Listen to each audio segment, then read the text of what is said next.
Chilli powder, ಸಖತ್ ಖಾರ ಬಣ್ಣ ಮತ್ತು ರುಚಿ ಆಚಿ ಚಿಲ್ಲಿ ಪೌಡರ್. ಎಲೆಕ್ಷನ್ ವಿದ್ಯಾರ್ಥಿ ಸಂಘದ ಚುನಾವಣೆಗೆ ಮುಂದಾಗಿದೆ ಸರ್ಕಾರ. ಚುನಾವಣೆ ಬಗ್ಗೆ ಪರಿಶೀಲನಾ ಸಮಿತಿಯನ್ನ ಕೆಪಿಸಿಸಿ ರಚಿಸಿದೆ. ಈಗ ಚುನಾವಣೆ ನಡೆಸುವ ರೂಪುರೇಷೆ ಬಗ್ಗೆ ಅಧ್ಯಯನವನ್ನ ಮಾಡಲಾಗುತ್ತೆ. ಅಧ್ಯಯನವನ್ನ ಮಾಡಿ ಆ ಒಂದು ಕಮಿಟಿ ವರದಿಯನ್ನ ಕೊಡಬೇಕು ಕೆಪಿಸಿಸಿಗೆ.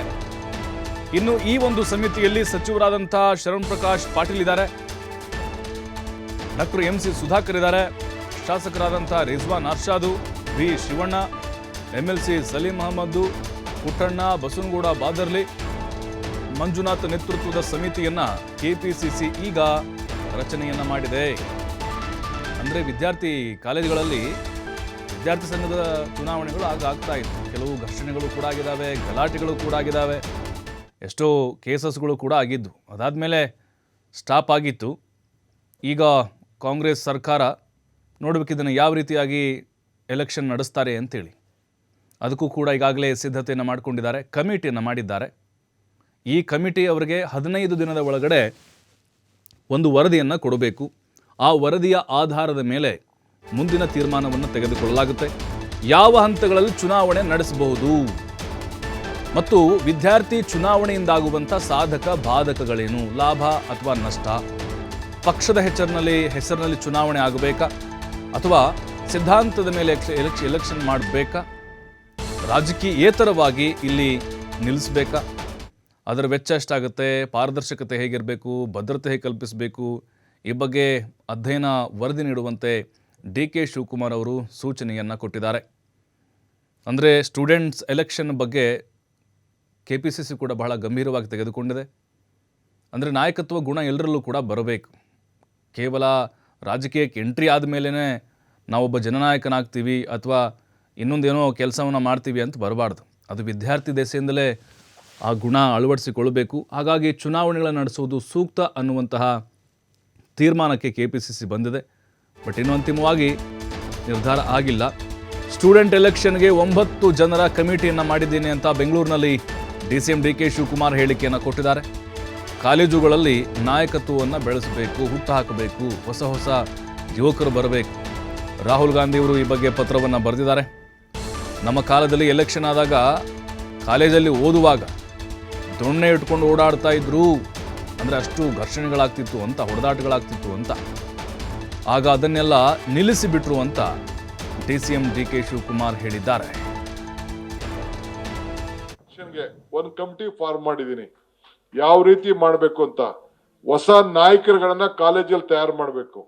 ಸೊ ಅದಕ್ಕೆ ಈಗಾಗಲೇ ನಾನು ಶರಣ್ ಪ್ರಕಾಶ್ ಅಧ್ಯಕ್ಷತೆಯಲ್ಲಿ ನಮ್ಮ ಸುಧಾಕರ್, ನಮ್ಮ ಇವರು NSUA ಮಾಜಿ ಅಧ್ಯಕ್ಷಗಳು, Salim youth Congress president, NSUA president, former youth Congress president ಅವರೆಲ್ಲ ಸೇರಿಸಿ 9 ಜನ ಒಂದು ಕಮಿಟಿ ಮಾಡಿದ್ದೀನಿ.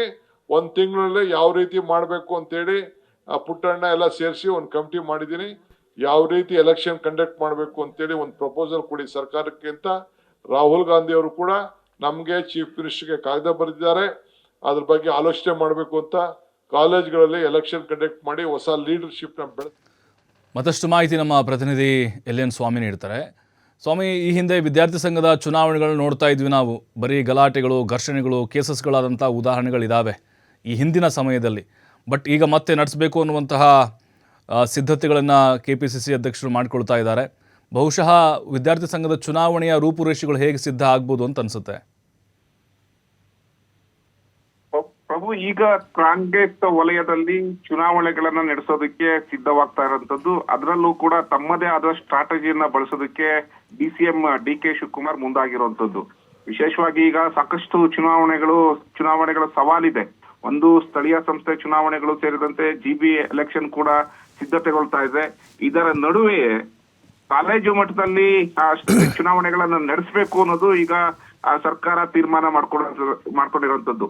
ಹಲವು ವರ್ಷಗಳಿಂದ ವಿದ್ಯಾರ್ಥಿಗಳ ಒಂದು ಚುನಾವಣೆಗೆ ಬ್ರೇಕ್ ಬಿದ್ದಿತ್ತು. ಈ ಜೊತೆಗೆ ಕೆಲವೊಂದು ಕಡೆ ಇದಕ್ಕೆ ತಾತ್ಕಾಲಿಕವಾಗಿ ಒಂದು ಬ್ರೇಕ್ ಕೂಡ ಹಾಕಲಾಗಿತ್ತು. ಈ ಹಿನ್ನೆಲೆಯಲ್ಲಿ ಚುನಾವಣೆಗಳಲ್ಲೂ ಸಾಕಷ್ಟು ಗುರುತಿಸ್ಕೊಳ್ಬೇಕಾಗಿತ್ತು ಅಂದ್ರೆ ಶಾಲಾ ಕಾಲೇಜು ಮಟ್ಟದಲ್ಲೇ ವಿದ್ಯಾರ್ಥಿಗಳು ಚುನಾವಣಾ ಮಟ್ಟದಲ್ಲಿ ಹೊಂದಬೇಕಾದಂತಹ ನಾಯಕತ್ವ ಇರುವಂತಹ ಗುಣಗಳನ್ನು ಹೊಂದಿರುವಂತಹ ನಾಯಕರು ಕಾಲೇಜುಗಳಿಂದ ಹೊರ ಬರ್ತಾ ಇದ್ರು.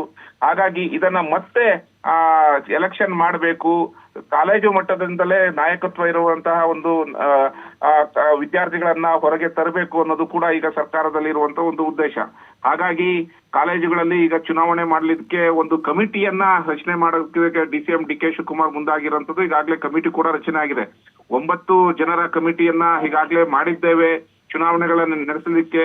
ಅದಕ್ಕೆ ಯಾವ ಹಂತದಲ್ಲಿ ಮಾಡಬೇಕು, ಯಾವ ರೀತಿಯಲ್ಲಿ ಮಾಡಬೇಕು ಅನ್ನೋದು ಕೂಡ ಒಂದು ಸಂಪೂರ್ಣವಾದಂತಹ ಒಂದು ವರದಿ ಸಿಕ್ಕದ ಮೇಲೆ ಈ ಕಾಲೇಜುಗಳಲ್ಲಿ ಚುನಾವಣೆ ನಡೆಸೋದಕ್ಕೆ ನಾವು ಮುಂದಾಗ್ತೀವಿ ಅಂತ ಹೇಳಿರುವಂತದ್ದು. ಅಂದ್ರೆ ಈಗಾಗಲೇ ಕಾಲೇಜುಗಳಲ್ಲಿ ವಿದ್ಯಾರ್ಥಿಗಳಿಗೆ ನಾಯಕತ್ವ ಗುಣಗಳನ್ನ ಬೆಳೆಸೋದು ಸೇರಿದಂತೆ ಆ ನಾಯಕತ್ವ ಗುಣಗಳಿಂದ ಬಂದಂತಹ ಒಂದು ಲೀಡರ್ ಗಳನ್ನ ಮತ್ತೆ ಪಕ್ಷಕ್ಕೆ ಸೇರ್ಕೊಂಡು ಪಕ್ಷದಲ್ಲಿ ಇನ್ನಷ್ಟು ಸಂಘಟನೆಯಾಗಿ ಗುರುತಿಸ್ಕೋಬಹುದು, ವಿದ್ಯಾರ್ಥಿ ವಲಯದ ಒಂದು ಗುಂಪನ್ನು ಕೂಡ ತಮ್ಮ ಪಕ್ಷದತ್ತ ಸೆಳಿಬಹುದು ಅನ್ನೋದು ಕೂಡ ಒಂದು ಉದ್ದೇಶ.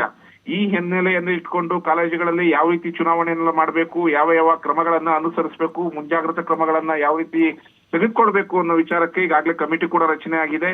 ಜೊತೆಗೆ ವಿಶೇಷವಾಗಿ ಕಾಲೇಜುಗಳಲ್ಲಿ ಎಲೆಕ್ಷನ್ ನಡೆಸೋದಕ್ಕೆ ಮುತುವರ್ಜಿಯನ್ನ ರಾಹುಲ್ ಗಾಂಧಿ ಕೂಡ ವಹಿಸಿರೋದಂಥದ್ದು. ಈಗಾಗಲೇ CM ಸೇರಿದಂತೆ DCMಗೂ ಕೂಡ ಪತ್ರ ಬರೆದಿದ್ದಾರೆ ಎಂಬ ಮಾಹಿತಿಯನ್ನ ಖುದ್ದು DCM DK ಶಿವಕುಮಾರ್ ಹೇಳಿರುವಂತದ್ದು.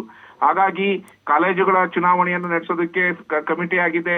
ಮುಂದೆ ಯಾವ ಒಂದು ರೂಪುರೇಷೆಗಳನ್ನ ಮಾಡಬೇಕು, ಯಾವ ರೀತಿ ಚುನಾವಣೆಗಳನ್ನ ನಡೆಸಬೇಕು ಅನ್ನೋದು ಕೂಡ ಈಗ ಸರ್ಕಾರ ಮಟ್ಟದಲ್ಲಿ ಇರುವಂತಹ ಒಂದು ಚರ್ಚೆ.